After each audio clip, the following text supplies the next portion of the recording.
Welcome to Greg Hanson's Video Notebook, brought to you by Hughes Federal Credit Union. I'm Star Sports Editor Ryan Finley, here with Greg Hanson. Greg, the football season began 3 weeks ago, but not really. Yeah. Starting on Friday, big boy football. Jim Harbaugh called it manly man football.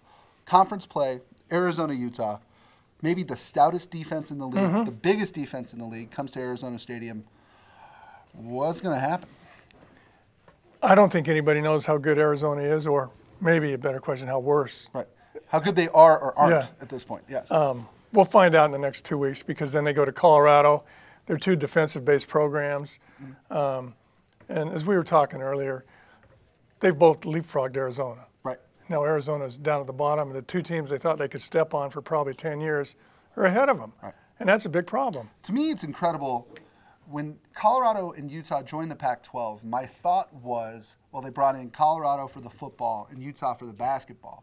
As it turns out, Utah's been a better football program than Colorado in the years since they joined. What makes them good? Their recruiting base is so good. In Salt Lake City, and this has changed more than anything in the West in the last 30 years, Salt Lake City now has about 20 Division I players a year. They used to probably have 5. Now they have 20, and the ones they did have before, BYU would pick off. Right. Now Utah gets them. Right. And most of them are Polynesian players. So not every LDS Polynesian player grows up dreaming of playing at BYU. Not anymore. That's Not anymore. changed. Utah's beat BYU 7 years in a row. That is bigger to Utah than beating Arizona. Oh, certainly, yes. And they've moved ahead of Arizona because they have linemen of the Polynesian descent that Arizona cannot get. How funny is it that what is basically a paperwork thing, joining the Pac-12, has completely changed the dynamic of not only sports, not only football, but culture there. I mean, it used to be BYU was kind of the big brother. Yeah. I mean, when they would beat teams, they'd beat teams by 60, 65. Then Utah joins the big boy league. BYU gets mad, becomes an independent, and all of a sudden they're, I don't want to use the word small time, but they're smaller time. BYU has 65,000 seats.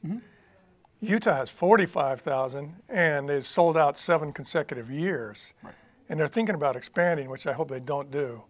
But it's just, Utah is now looked upon as a football school. I would have never bought that. Right. Not just because when I grew up there, Utah State was better than Utah in football. But Utah is really good. They've got, what did they have last year, 7 NFL draft picks? Arizona. Right, right, right. You don't even need to say it. That side eye is all I need. To me, it's funny, not only the good players that Utah has produced, but the great ones. How many players of Alex Smith's, Steve Smith, Nate Orchard, Star Lotulelei? Yeah. Those guys are all as good, if not better. They're not Rob Gronkowski, but they're all better than anybody not named Rob Gronkowski to come out of the U of A in the last 15 years. They quietly have become a force in Pac-12 sports. Yeah. They're good in, well, they're the best. I know this doesn't matter to most people. They're the best program in gymnastics. No, it matters. They fill their arena, don't they? Yeah, they won the Pac-12 baseball championship. They have.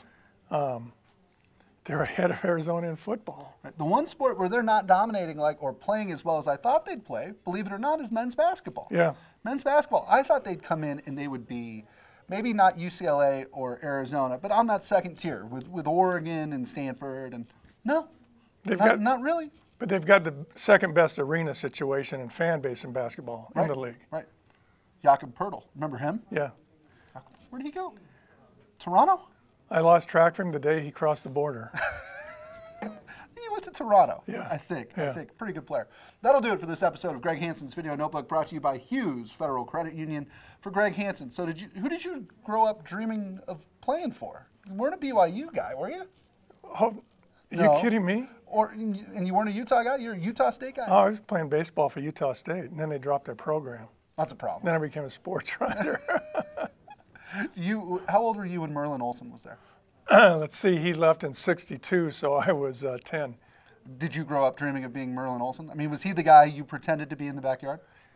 His brother, Phil Olsen, who was a number 4 overall pick in 1972, was my age.